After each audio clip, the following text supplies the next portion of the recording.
Hey, good morning, everybody. Welcome to Mornings with the Focus.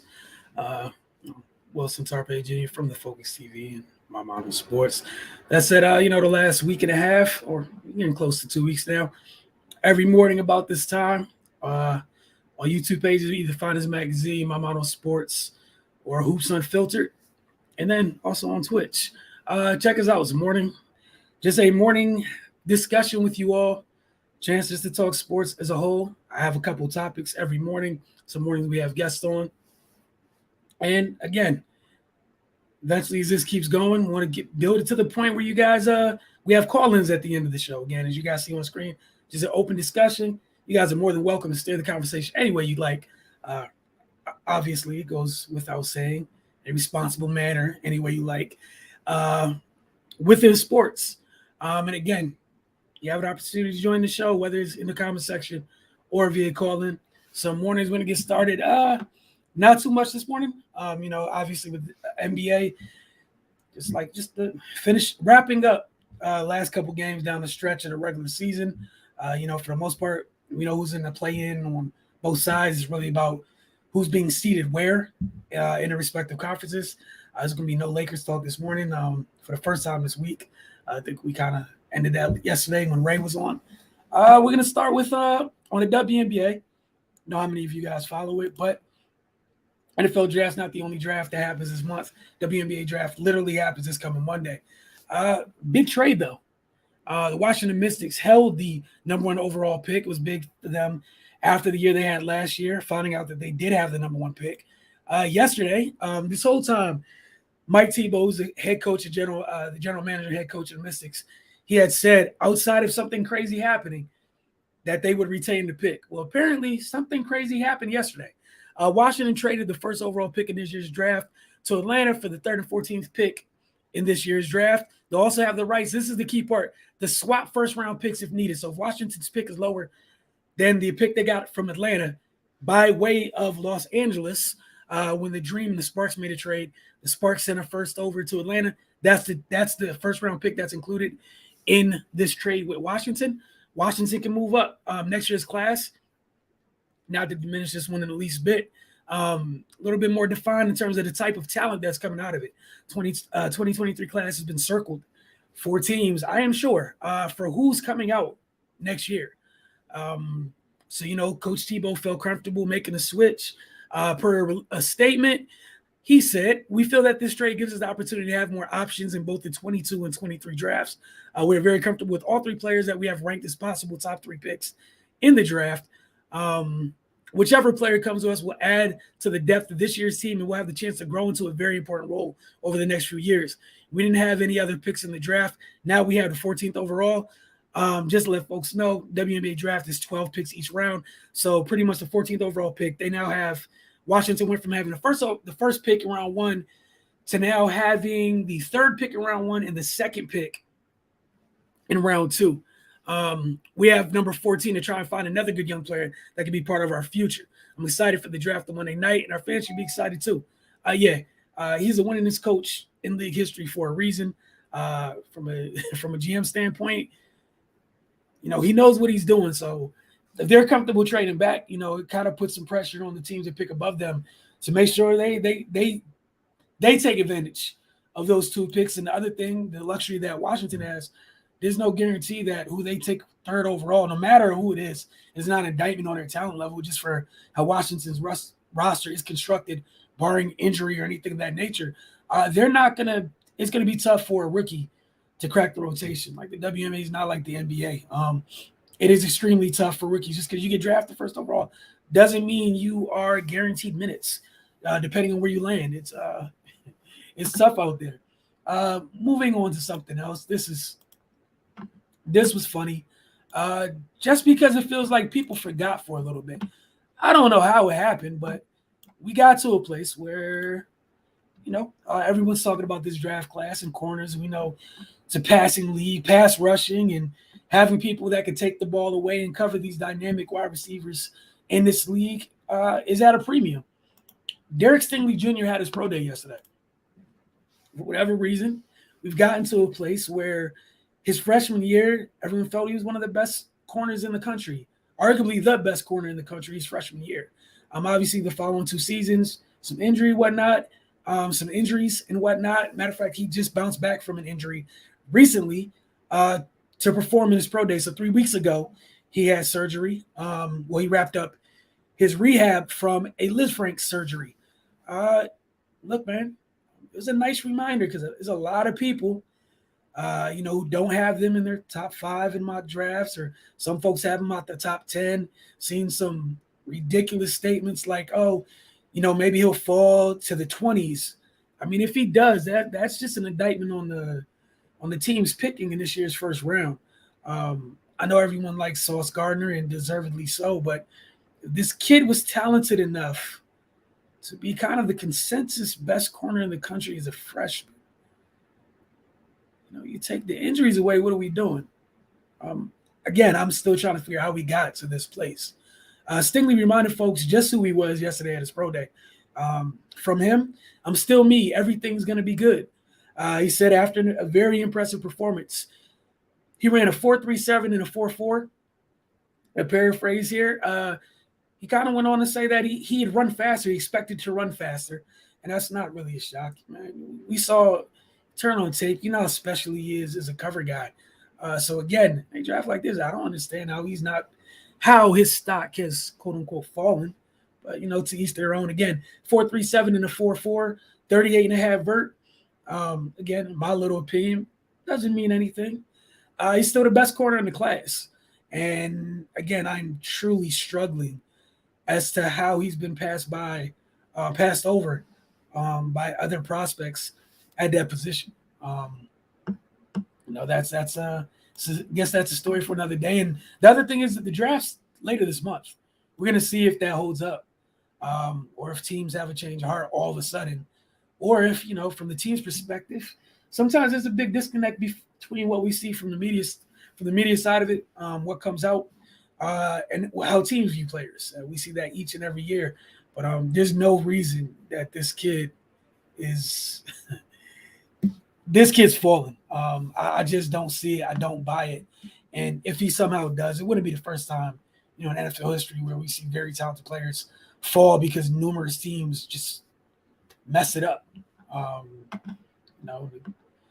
Great word of one of my guys, Owen Reese, always said, bad teams do bad things. If there's enough of them, great players slide. Good to great players slide. Someone could come up, very special player.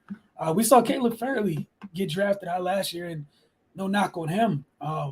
Again, Stingley was arguably the best corner in the country as a freshman at LSU.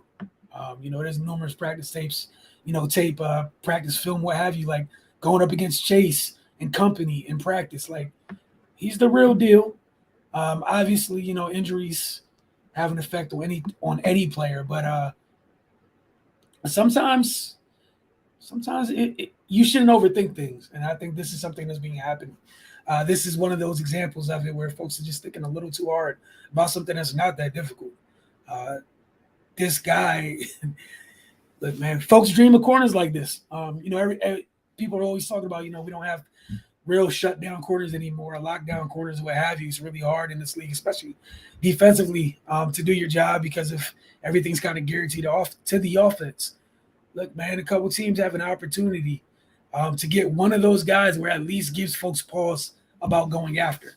And that goes a long way. If you have one of those guys, pair him with a pass rush, what have you, can create some chaos. But we'll see what ends up happening, and we'll go from there. Just a reminder, you guys are more than encouraged to join the conversation via the comment section. Just type away. We'll respond, have an open dialogue like that. Before we get out of here today, going to do something fun. It's probably something we'll do a little bit more often, get more folks on here. Just going to go through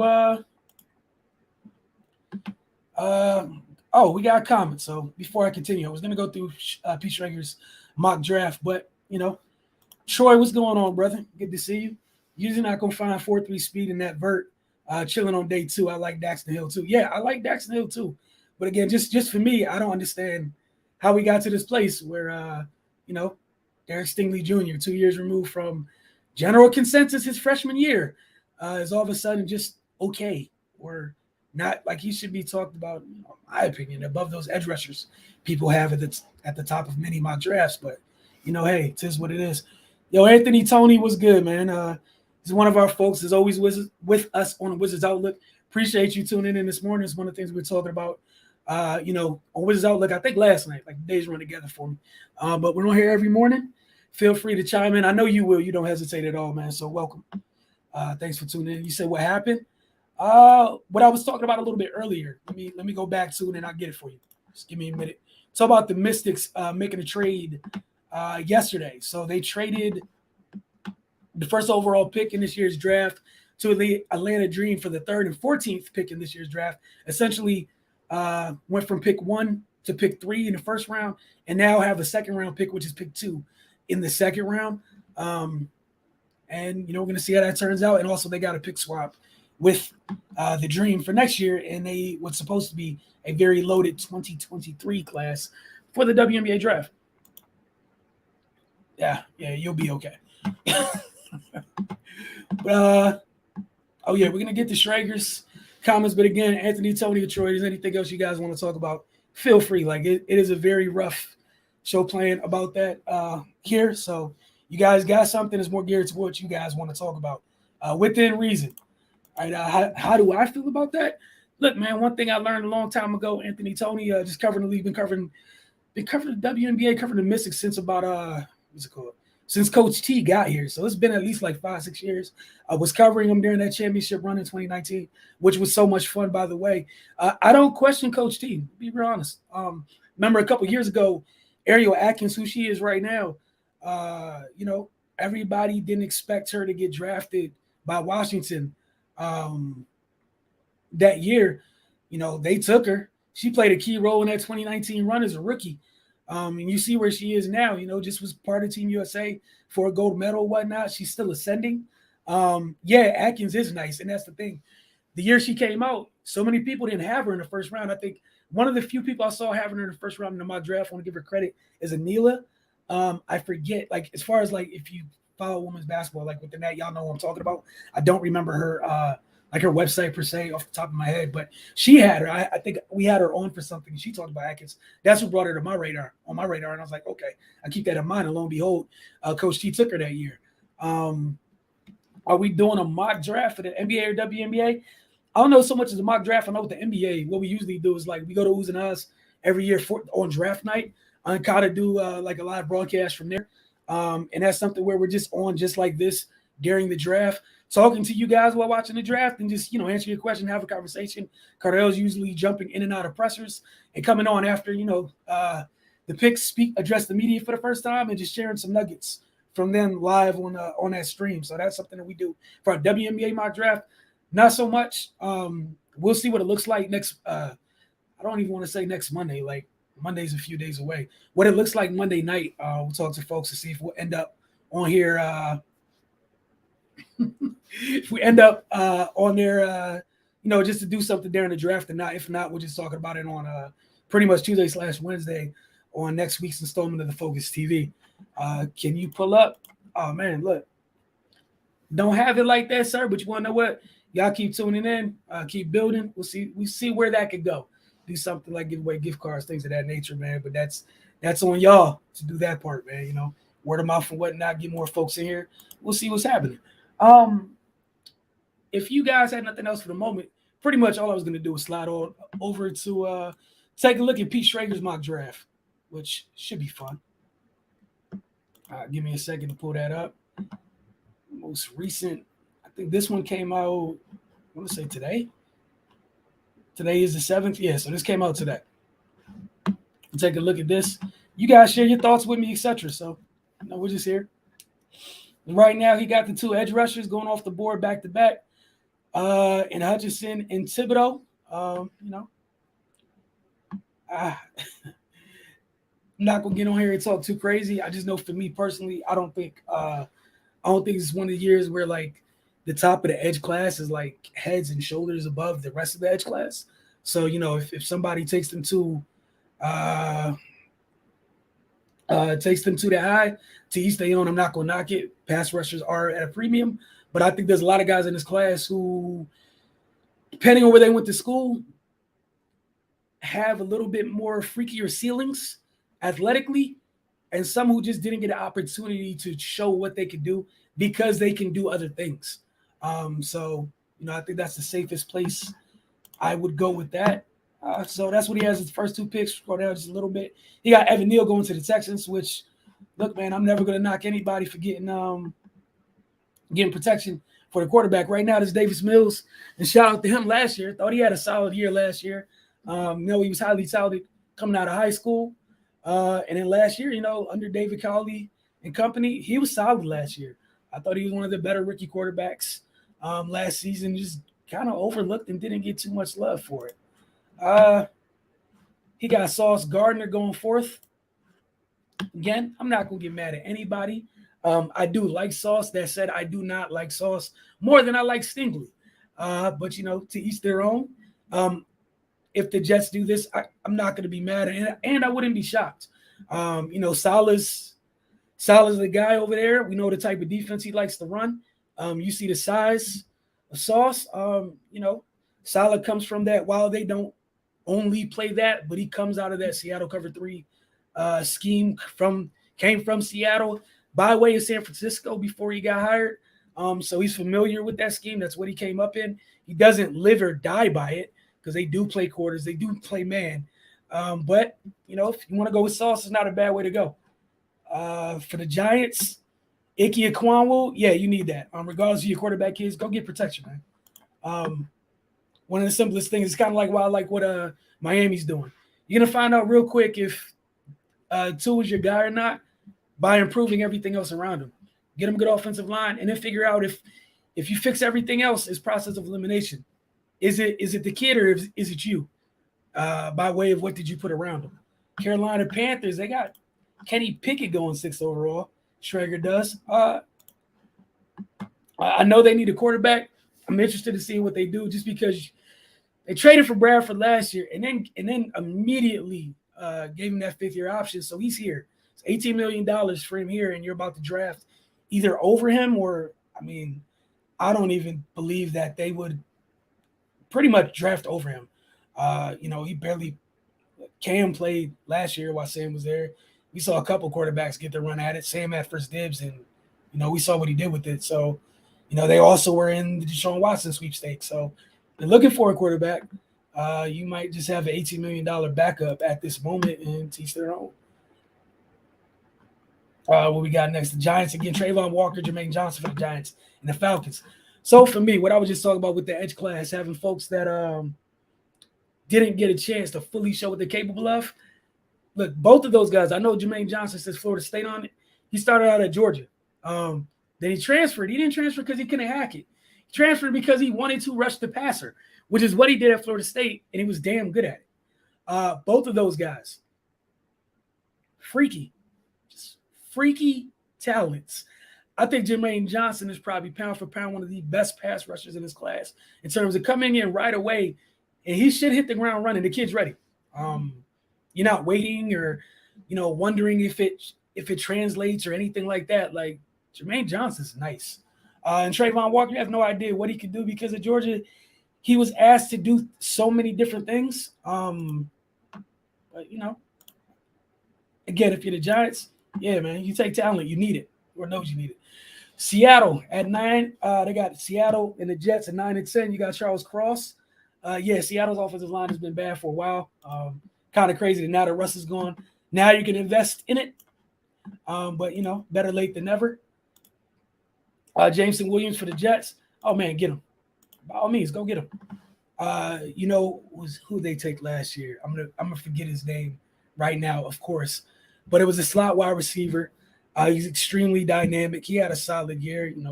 Quarterback play improved. He would have had a better year. I think it was Elijah Moore they took last year. You get Elijah Moore, pair him with Jameson once he comes back.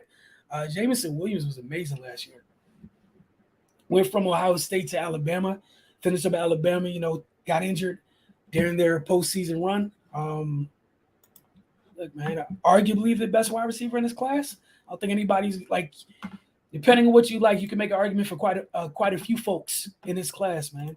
All right, Troy's still here. What you got? Kyle Hamilton, Jameson Williams are one of the OSU wide receivers for the Commanders. 100% sure Ron doesn't draft a QB but Malik Willis has traits that nobody in that QB room has. Yeah, man. And that's the thing. I think you guys pick soon. I'm interested to see what y'all end up doing. But since y'all got what is it? Commander Carson. Looks like that's who y'all are rolling with for now. But yeah, if Jameson's there for Washington, man, you take him. Because let's be honest, if he didn't get hurt, man, he ain't sliding the 10 or anything like that. Remember how everybody was talking about him prior to him getting hurt? General consensus was, it was wide receiver 1. And there was a couple folks that were vying for that role and still are. But yeah, Calvin Hamilton wouldn't be bad. But, I would definitely love Jameson Williams. Go give Terry some help, man. Go get that man some help. Give him a chance to be as good as he can be by surrounding him with more playmakers. And I hope Carson out too, man. Troy, you were just talking about Kyle Hamilton. That's who Shrek said you guys take it. It's Kyle Hamilton, which wouldn't be bad either. I don't really have an issue with y'all safeties. I think they're kind of solid, but Kyle Hamilton is good if he's on the board right there. Do what you got to do. But personally, Stingley's on the board right here, man. Look, I look Kyle Hamilton in his face, and thanks for playing, man. I'm taking Stingley immediately. If Stingley does fall to Minnesota, man, that's not bad. They're going through some things transition-wise on the back end of their defense. But, man, you don't pass one of those up. This is what I feel like Minnesota thought they had was like, remember when they got Trey Waynes or whatever, when he came out, a couple other young corners that kind of didn't pan out. This is who they wanted. This is who they thought those guys could be. Why not just take the real thing? It's right there for you. Again, Troy, appreciate you. You made a good point with the Panthers situation, similar with Washington's Kansas City, $20 million on the bench. Yeah, enjoying going through this mock draft, man. I'm happy y'all are riding with us this morning to do just that. And again, feel free to chime in at any time, man. This is pretty much, again, open conversation with you guys. Y'all steer the ship. What I got written down and just suggestions. This is one of my favorite players in the draft right here. So one of my biggest draft crushes this year is Devin Lloyd. A lot of people are all over the board about him or whatnot. I see a lot of Fred Warner in his game in terms of what he was asked to do in college from a coverage standpoint. Love him so much. But, we're going to see where he ends up. If you're the Texans, it's a heck of a way to plug that into the middle of your defense, man. The kid can do everything.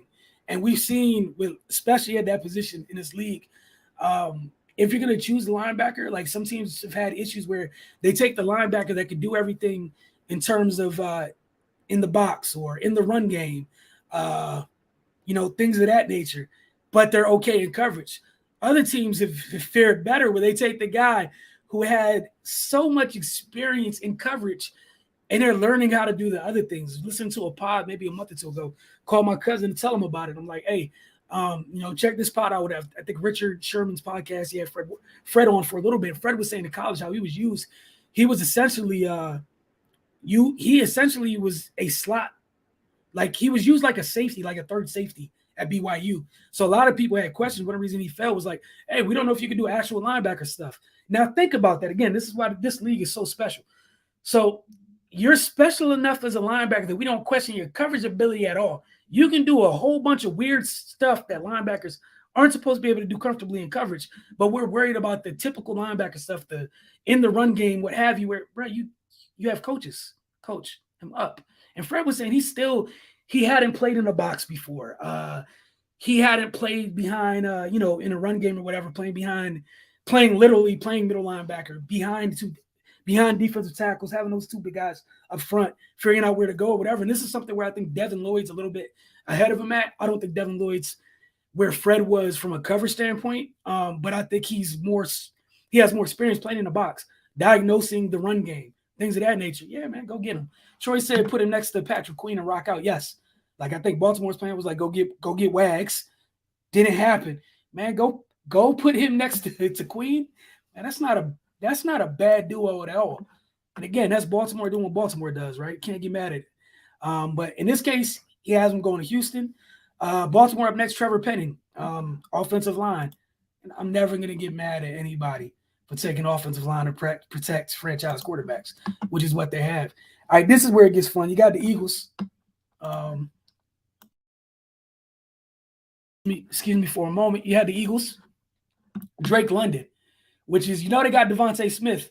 Now it's about just putting complementary pieces around Devontae and giving Jalen a real crop of playmakers around him.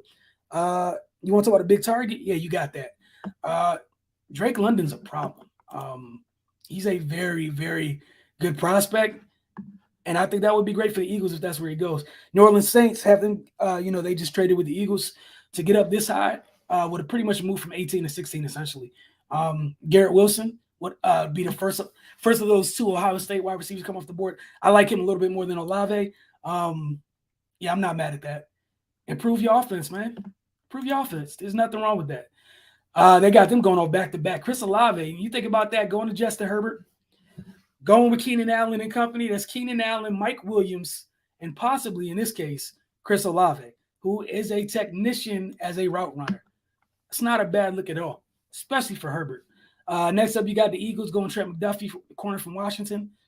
Washington's been pumping out corners, putting him in the league. So at worst, he should be, if he lives up to what past Washington corners have been, he's at least a solid pick, which isn't bad. They have the Saints again at 19 going Jordan Davis. Yeah, man, if you can afford to take him, take him. Everybody doesn't have one of those in the middle of their line. And you don't turn that down, man, especially to stop the run. And how difficult it is if you got one of those guys to help you stop the run without sacrificing coverage up front. Yeah, man. Without sacrificing coverage in the back end by having to put extra backer in the box, etc., or safety in the box. Yeah, it helps up front. The Steelers, they have them taking Malik Willis. Should be interesting. We know they got Mitch Trubisky, and they got Mitch Trubisky. What is it? Mitch Trubisky, Dwayne Haskins over there. If he's here, like Troy said, of all the guys here, there's only like two quarterbacks in here I feel like have like NFL like possibly elite NFL traits out this quarterback class. Malik's one of them. Wouldn't be mad at that at all. The Patriots, yeah, they lost Shaq Mason to the Bucks, I believe, in a trade. Yeah, go protect Mac. Go give McCorkle some protection. There's never anything wrong with that. This is a fun one. Green Bay, should they do? Everyone's been making fun of the Packers for a while because they just never take wide receivers in the first round, right? Or just don't draft them at all, honestly, too often. Darren Aaron Sr. there. Treylon Burks would be amazing in that scheme. I would love to see it. I don't know if Green Bay ends up doing it. But obviously, there's nobody you can take in this draft immediately that's going to help replace Devontae Adams by themselves. However, in that scheme, something like Treylon Burks, man, it's a physical problem to deal with. 6'2", 6'3", 225, man. I know people talk about his 40 time. I could care less. All I know is you turn on the tape, all you see that kid do is accelerate and separate at that size. You're not supposed to be that big and be a punt returner or a kick returner. He's agile. He's a problem. And folks, y'all got to let go of this 40 thing at times, man. Yeah, he might have to build up his speed. I could care less, honestly. He's running away from folks. Alabama's defense puts players, even on bad years, 3-4 Alabama players on their defense leaves every year, right? Good to the NFL. A couple end up in the first round. Treylon Burks is a problem. He should not be overlooked. People are tripping. Y'all did this a couple years ago. Y'all looked DK in his face and was like, oh my God, a 3-cone. Look at him. Don't be stupid. People just keep making simple decisions so difficult. It's not calculus. Sometimes it's 1 + 1 = 2. He's a problem. And in that scheme, you want yak guys, right? Yeah, that's a yak guy. 6'2", 225. It's a yak guy. Troy says, okay, Treylon Burks might make A-Rod forget all about all the time Green Bay pass on wide receivers. Shanahan, Mincy, and Green Bay coaching Burks problem. Yes, sir. And this is the other thing. The year that Ayuk came out, Green Bay had Ayuk circled on their board. The Niners jumped up to get Ayuk before Green Bay did. They were trying to pair Devontae with Brandon Ayuk. And Brandon Ayuk, coming out that year was saying he tried to pattern his game after Devontae. That's what they ideally wanted, was the two of them. Obviously, that ship has sailed. Neither of them are on Green Bay's rosters this season. But Treylon Burks isn't a bad place to go, at least to start with in this class. You got the Cardinals up next. Jahan Dotson. Look, this wide receiver class is going to be fun. Why not? You let Christian Kirk go, right? Which at that price, I'm not going to get mad at you. You got to do what you got to do at some point. Shout out to the Jags. I hope Christian Kirk balls out over there because Trevor needs more targets, more weapons rather. So I wish him the best on that front. But yeah, dynamic wide receiver. In that in their air raid scheme or what have you. Yeah, why not? You got Rondale Moore. You still got D-Hop. Yeah, get after it. So you got D-Hop and a couple young pups with him. Yes, Jahan Dotson is stupid dynamic with the ball in his hands. The Dallas Cowboys at 24, you got Tyler Smith, offensive tackle. Yeah, you need to shore up that line, man. That offensive line had very poor showing in the playoffs. Obviously, Niners defensive line is one of the better units in the league, but their B and C defensive line teams were coming in and giving Dallas's line all they could handle. It wasn't just all Bosa, Armstead, and DJ Jones. It was the Bravo team that came in and the Turbo team that came in and made issues. Like Charles Omenihu went nuts against Dallas. Not a knock on Charles Omenihu, but Dallas, you got Tyron Smith. You had Leo Collins. Yeah, man. And then now Leo Collins is gone, so you have to replace it. Need to get younger, whether it's at left tackle or a new starter at right tackle. Here's a guy, Quay Walker, to the Bills. Yes, why not? Like it says in here, you got Von Miller. Get a young pup in there, get him up underneath Von. Learn what you can before Von's time runs out, in this league. Again, go get you a problem, and you can figure it out later. But right now, you just want to take BPA, best player available, get talent in your building. That's all you can really truly ask for. Tennessee Titans, Nakobe Dean. The Titans have lost the linebacker or two. Yes, go get speed in the middle of your defense, sir. Why not? You got Tampa Bay at 27, Kyler Gordon. Not mad at that. Not mad at that at all. Good feet. Good feet. Green Bay Packers, Devontae Wyatt. Yes, go improve your defense. Go help out Kenny Clark. Why not? Troy said, last one out of you. It doesn't have to be, man. You're free to go until, I get through this mock draft.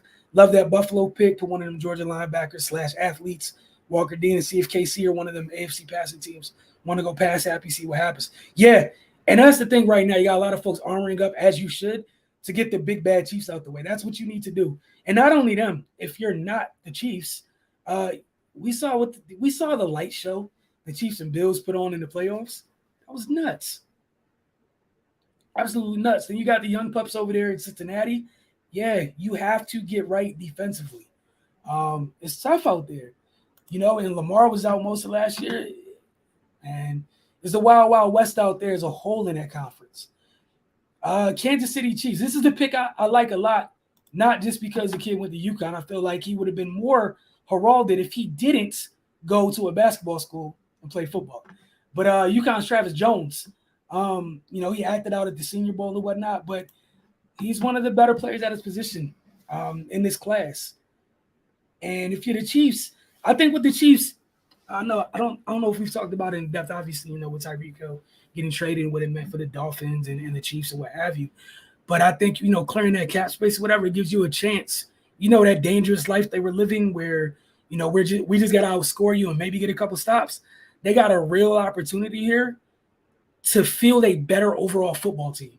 You're not replacing Tyreek, all right? Death taxes and those don't grow on trees. There's nothing wrong with that. This is a very true statement. But that's the thing. You don't need to replace him in the vein of one person. What you can do is upgrade your team to the point where you're better on both sides of the ball. You might be a little bit more methodical. As long as you got Mahomes, man, you're still going to have a big play offense. And I like the idea of now you could take Chris Jones, take some of the load off him inside, and let him eat outside a little bit more. Let somebody else come take on them double teams and whatnot, man. Free Chris up so he can eat even more. You got the Seahawks at 30th. and this is a projected trade that Schrags had, but Seahawks taking Matt Corral. One, I can see the Seahawks going after Matt Corral. I think the Seahawks want to get back into that. You know who they were like when they first got Russ before like the end of the Legion of Boom or whatever, what have you, where it was literally just run the football, play action shots, play good defense. I think they're trying to get back to that.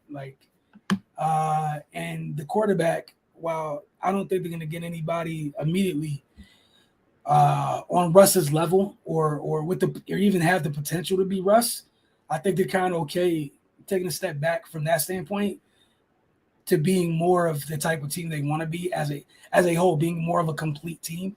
But we'll see where that goes. The Bengals, they got the Bengals taking George from Purdue. I always mess up his last name, so I'm not about to get on here and embarrass myself this morning. There'll be other mornings for that. I like him. Again, I don't think the difference between the quote-unquote top end of this class from the edge at edge is that much different from the rest of the depth. I think he's a solid pick, and I'm not surprised Schrags has him in round one at all. And why not?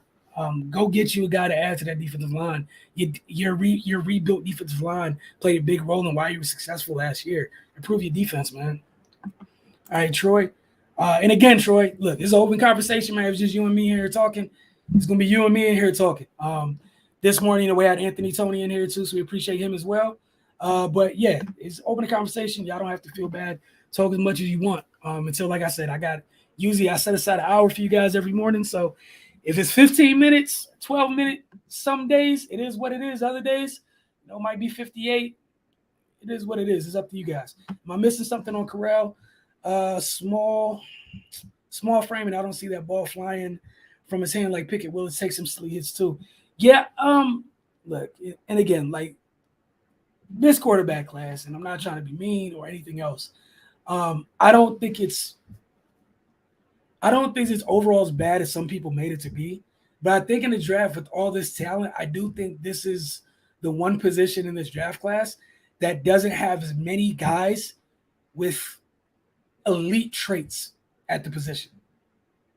That's that. I think you got guys that can become solid starters or, this solid starter plus type. And that's cool.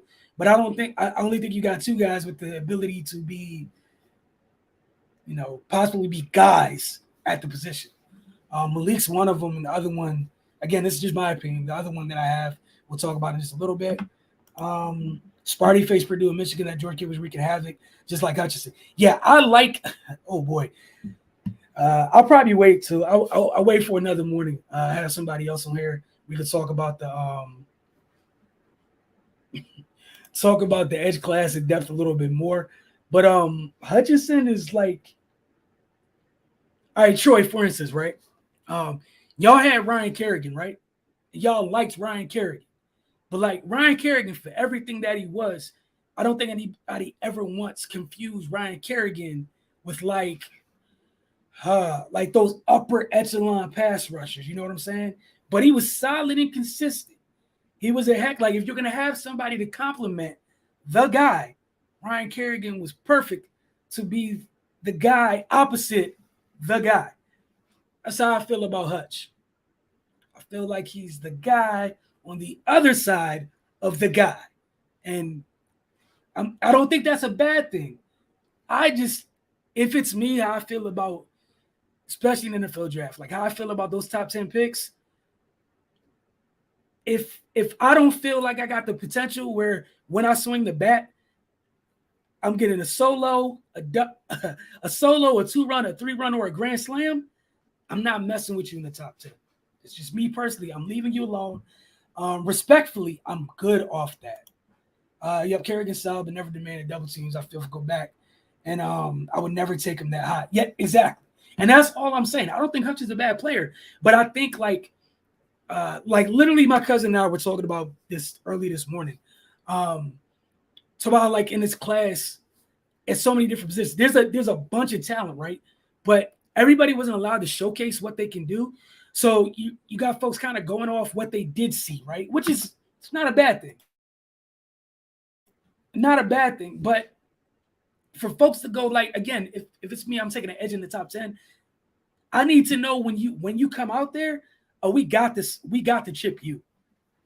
Like if we don't double you, I'm an idiot. Like you're gonna make me pay.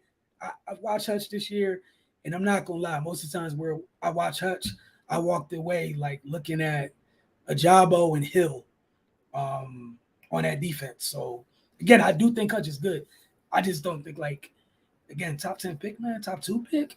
I'm good. I'm probably passing on that. I'd probably take one of the offensive tackles or something. Like go give me something that got a chance to be like to be the guy at their respective positions. So to your point, I don't know about Hutchinson at one, especially when Ajabo was a straw that stirred the drink. Yes, that's just where I'm at with it. I don't think Hutch is bad, but if again, so like if I was a guy, if I was a team where I had the guy already, I don't mind if I take Hutch that high because I know you're coming into a situation where I'm only giving you one-on-ones, bro. You should be able to eat. Like you're coming in to complete my D line. But outside of that, I'm not really messing. If I gotta ask which one of you was more integral to y'all success up front, yeah, man. And it's not something where I'd be like, oh, I definitively know that you ate because of him. I can't really get on board with it, man.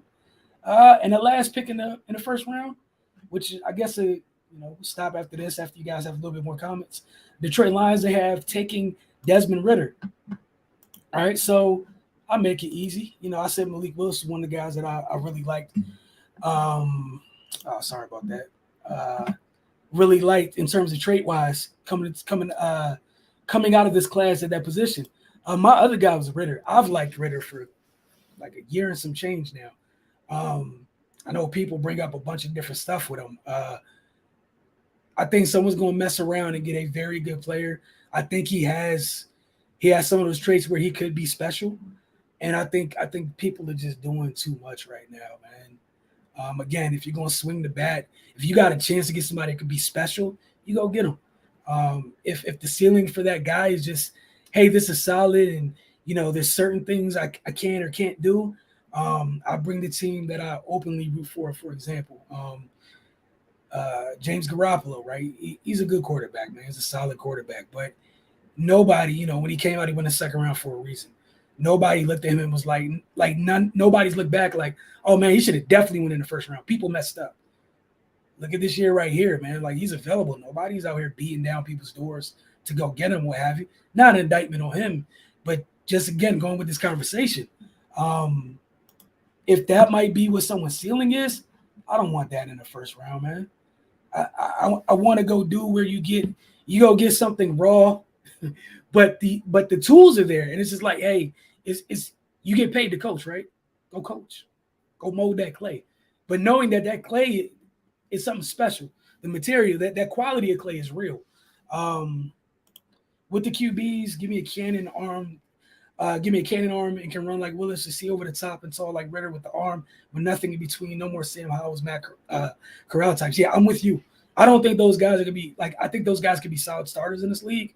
But again, man, I'm not up here just to be a solid starter, man. Like again, look at San Fran and LA are great examples of what happens when, however you go get the guy in the center, you end up with just solid starters.